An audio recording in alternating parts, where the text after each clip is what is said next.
Hello बच्चों, आप लोग कैसे हैं। कुमार गाने यूट्यूब चैनल पर आप लोग का हार्दिक स्वागत है। एक बार फिर हम आप लोग के बीच में उपस्थित हुए हैं।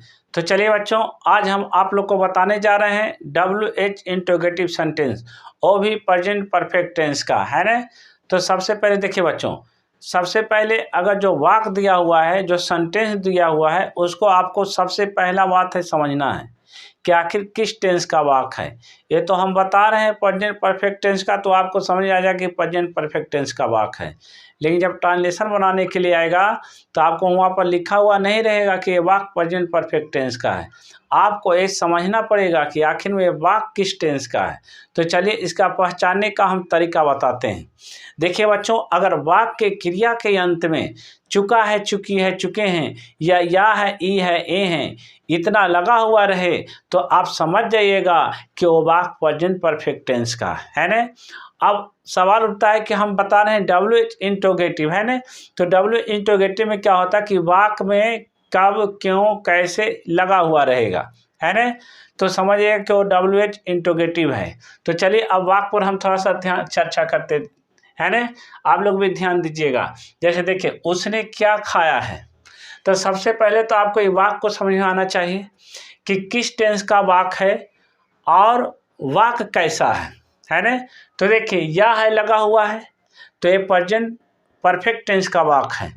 और यहाँ पर देखिए क्या है लगा हुआ, तो ये WH इंट्रोगेटिव है ना। तब आपको स्ट्रक्चर याद रखना है। तो चलिए बच्चों, सबसे पहले हेडिंग दे देते हैं, है ना। हेडिंग देते हैं WHINTERROGATIV, WH interrogative SENTENC sentence, है ना। WH इंट्रोगेटिव सेंटेंस लिख देते हैं।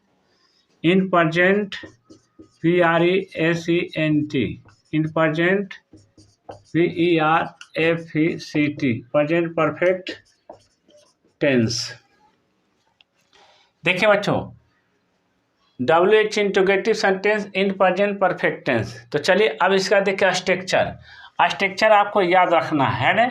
स्ट्रक्चर में क्या होता है, WH वर्ड होता है ना, प्लस हैज या हैव होगा, प्लस सब्जेक्ट होगा, प्लस V3 होगा, प्लस ऑब्जेक्ट होगा, प्लस प्रश्नवाचक चिन्ह होगा, है ना।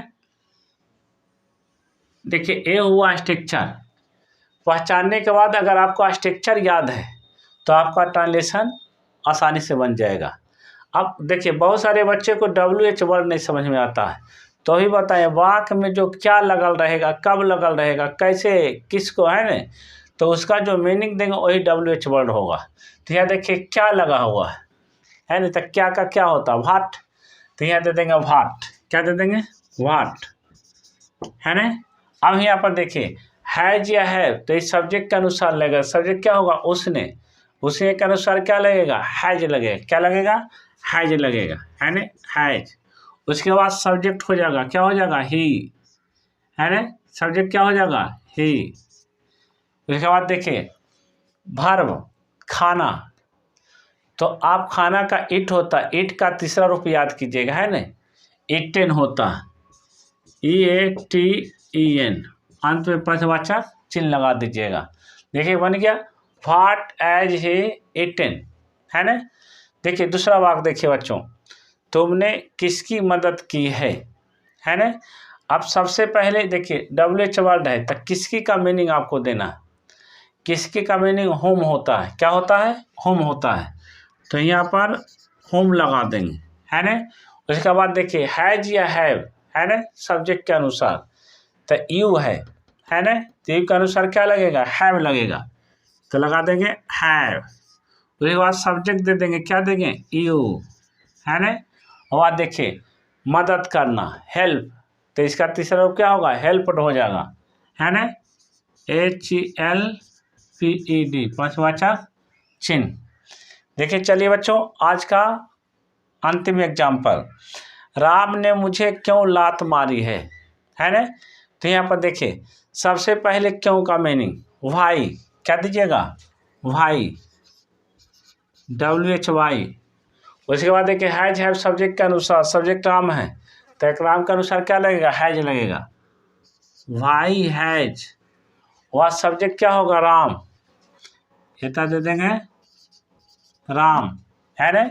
अब यहाँ देखिए वर्ब का तीसरा रूप, तो यहाँ देखिए लात मारी, यानी लात मारना के क्या होता है, किक, तीसरा रूप किक्ड हो जाएगा, है ना, KICKED,